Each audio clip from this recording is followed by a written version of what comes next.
Jin Na-young couldn't have imagined that she would bring up the topic of divorce to Han Yun-sung, feeling his cold gaze. In an instant, her mind went blank and she became consumed with thoughts of how to somehow turn the situation around. "Do you really want a divorce?" Jin Na-young asked, her voice trembling. However, Han Yun-sung's gaze remained firm. "I can't live like this anymore. I don't want to see our household shaken because of you anymore," he said. Jin Na-young suddenly felt everything around her crumbling. The idea of divorce threatened everything she had built up until now. But she wasn't someone who would easily back down. A fire ignited deep within her heart. "No, it can't be like this. I can't end like this," she thought. She grabbed Han Young's wrist and pleaded, "Divorce is too hasty of a decision. Let's think about it again. I was wrong. I'll make sure something like this never happens again. Please, just give us one more chance, even if it's just for the sake of our child."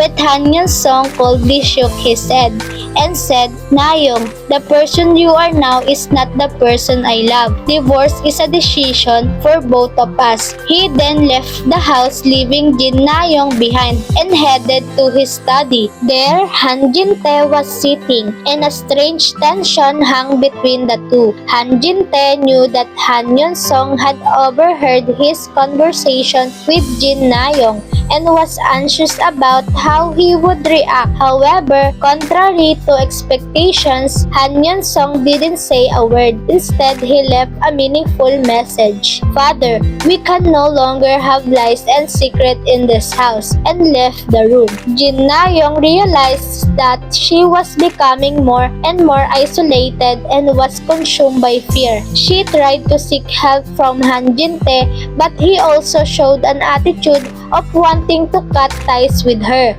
In her desperation, she played her last card. "I know that you switched Mari's genetic sample. You wouldn't want this fact to be exposed, would you?" She attempted to blackmail. However, Han Jin-tae smirked and said, "I can't be moved by such shallow tactics.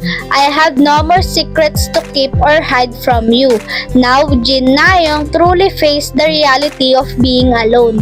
She felt despair, but soon resolved to endure. "I feel like I'm going to collapse, but no, I won't. I'll endure until the end," she thought. She tried to return to her room with a confused mind, but an unexpected event awaited her. Kim Mari stood in front of her room with a cold expression. Jin Na-young felt a momentary fear, but she tried to maintain her composure and approach her. "What's going on, mother?" Jin Na-young asked. However, Kim Mari didn't answer and only looked at Jin Na-young with a cold gaze. Finally, she spoke. "I now realize that I no longer have the right to be in this house. I know what you and he did," she said. Jin Na-young was shocked to the point where her heart seemed to stop. She tried to salvage the situation, but Kim Mari's firm attitude left her speechless. Kim Mari started taking out Jin Na-young's clothes from the drawer one by one. "Take all your belongings out of this house. You no longer have the right to be here," Kim Mari said, throwing the clothes and belongings she held in her hands out of the house without hesitation. Jin Na-young tried to say something, but Kim Mari interrupted her and pushed harder. "I know what I did, and I know everything. Do you have anything else to say?" Jin Na-young tried to cling on in desperation, but Kim Mari blocked her path and firmly said, "Whatever I did in this house, it's over now. I have no reason to stay here anymore." Kim Mari's voice was firm and cold, and her touch showed no hesitation. Jin Na-young felt helpless as she watched her belongings being ruthlessly thrown out of the house. After all her belongings were thrown out, Kim Mari left Jin Na-young with a final warning. Never appear in front of me again. I know exactly how I was deceived, she said. Jin Na-young finally knelt down and shed tears, but Kim Ma-ri turned away and went back into the house. Afterward, Kim Ma-ri immediately went to find Han Jin-tae. Her face was filled with anger, but she suppressed it. Han Jin-tae greeted her with a tense expressions, but Kim Ma-ri sternly reprimanded him in a calm voice. I trusted you and endured until now, but I'm done. Don't ever lie to me again. I know what you did, she said. Han Jin-tae tried to make excuses with a bewildered face, but Kim Ma-ri firmly stopped him. Don't ever do this again. Never. Kim Ma-ri's voice was resolute and firm. She quickly left the room. She bit her lip and held back her anger, tears welling up in her eyes. Kim Ma-ri stepped outside and took a deep breath, trying to calm herself, but her anger still burned inside her.